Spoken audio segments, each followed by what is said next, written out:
Hello friends, welcome to our AC tech channel. आज की video के अंदर मैं आप लोगों को बताने वाला हूं कि आप लोग कैसे इंस्टाग्राम इफ़ेक्ट्स को, अगर वो वर्क नहीं कर रहे उसको कैसे फिक्स कर सकते हो। तो आइए वीडियो को शुरू करते हैं।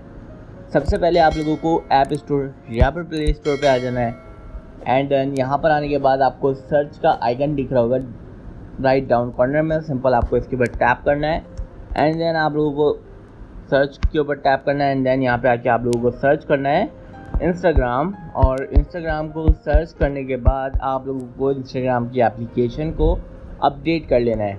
अपडेट करने के बाद आपको होम बटन को प्रेस करना है और आप लोगों को चेक करना है कि आप लोगों का जो इफ़ेक्ट्स नहीं वर्क कर रहा वो फिक्स हुआ कि नहीं, क्योंकि बहुत ज़्यादा बग्स जो है वो अपडेट के अंदर सॉल्व हो जाते हैं। लेकिन अभी भी अगर आपका इंस्टाग्राम फिक्स नहीं हुआ है तो आप लोग इंस्टाग्राम की एप्लीकेशन को डिलीट करके दोबारा से रीइंस्टॉल कर लो और आप लोगों की प्रॉब्लम जो है वो फिक्स हो जाएगी। आई होप ये वीडियो आप लोगों को बहुत ज़्यादा पसंद आई होगी। Please do subscribe my YouTube channel for more videos. Thank you.